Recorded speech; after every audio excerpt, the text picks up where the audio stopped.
ಕೇಳಿ ಬಿಸು ಸುಯ್ದನು ವಿರಾಟ ನೃಪಾಲನು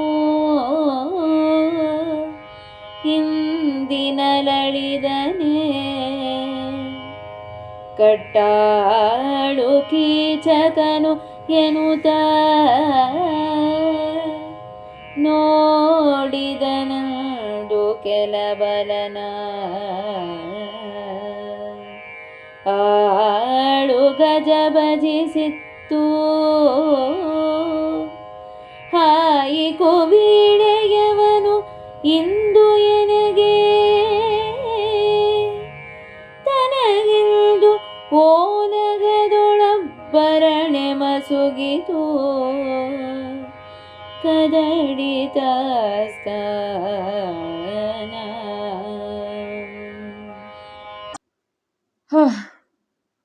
ಏನು ಮಾಡೋದು ಈಗ? ಅಯ್ಯೋ, ಕೀಚಕ ಇವತ್ತೇ ಸಾಯ್ಬೇಕಾಗಿತ್ತೆ. ಅಂಥ ದೊಡ್ಡ ವೀರ ನನ್ನನ್ನ ಎಂಥ ಕಷ್ಟದಿಂದಲಾದರೂ ಕಾಪಾಡಬಲ್ಲಂತಹ ವೀರ ಅವನು ಇಲ್ವಲ್ಲ ಈಗ. ಏನ್ ಮಾಡೋದು? ಹೇಗೆ ಎದುರಿಸೋದು ಈ ಯುದ್ಧವನ್ನ ಅಂತ ಹೇಳಿ ತನ್ನ ಅಕ್ಕಪಕ್ಕದಲ್ಲಿ ಕುಳಿತಿರುವಂತಹ ರಾಜರ ಕಡೆ ನೋಡ್ತಾನೆ ವಿರಾಟ ರಾಜ. ಅಲ್ಲಿರುವಂತಹ ಸೈನಿಕರು ಈ ವಿರಾಟ ರಾಜನ ದುಃಖವನ್ನ ನೋಡಿ, ರಾಜ, ನೀನು ದುಃಖಿಸ್ಬೇಡ, ನಾವು ಯುದ್ಧಕ್ಕೆ ಹೋಗ್ತೀವಿ, ಕೊಡು ನಮಗೆ ವೀಳೆಯವನ್ನು, ನಾವು ಯುದ್ಧವನ್ನ ಮಾಡಿ ನಿನ್ನ ಗೋವುಗಳನ್ನ ಖಂಡಿತ ರಕ್ಷಿಸ್ತೀವಿ ಎಂದು ಆಸ್ಥಾನದಲ್ಲಿ ಒಂದು ವಿಧದ ಕೋಲಾಹಲವೇ ಉದ್ಭವವಾಯಿತು. ಕೇಳಿ ಸಿಡಿಲೇಳಿಗೆಯಲೆತ್ತು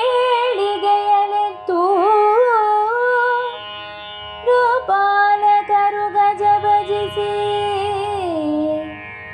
ರಭಸದೊಳ್ ಓಲಗವ ಹೊರವಂಟು ನಡೆದರು ಭಾಷೆಗಳ ಕೊಡುತ್ತಾ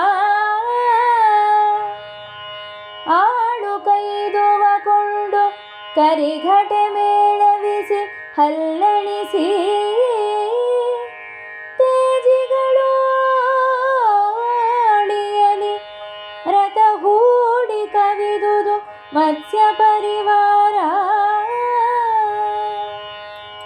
ವಿರಾಟ ರಾಜನ ಆಸ್ಥಾನದಲ್ಲಿ ನೆರೆದಿದ್ದವರೆಲ್ಲರೂ ಈ ವಿಷಯವನ್ನ ಕೇಳಿ, ನಾವು ಹೋಗ್ತೀವಿ ಯುದ್ಧಕ್ಕೆ, ನಾವು ನಿನಗೆ ವಿಜಯವನ್ನ ತಂದುಕೊಡ್ತೀವಿ ಅಂತ ಹೇಳಿ ಎಲ್ಲರೂ ಅವಸರವಾಗಿ ರಭಸದಿಂದ ಓಲಗದಿಂದ ಹೊರಟು ಒಬ್ಬರಿಗೊಬ್ಬರು ಭಾಷೆಗಳನ್ನ ಕೊಡ್ತಾ ಯುದ್ಧಕ್ಕೆ ತಯಾರಾಗುವ ಯೋಚನೆಯನ್ನ ಮಾಡ್ತಾ ಆಯುಧಗಳನ್ನ ಕೊಂಡು ಎಲ್ಲರೂ ಕುದುರೆಗಳನ್ನ ಆನೆಗಳನ್ನ ತಯಾರು ಮಾಡಿಕೊಂಡು ರಥವನ್ನ ಹೂಡಿ ಮತ್ಸ್ಯ ಪರಿವಾರ ತಯಾರಾಗಿ ಕೌರವರ ವಿರುದ್ಧ ಯುದ್ಧ ಮಾಡಲು ಹೊರಟೇ ಬಿಟ್ಟಿತು.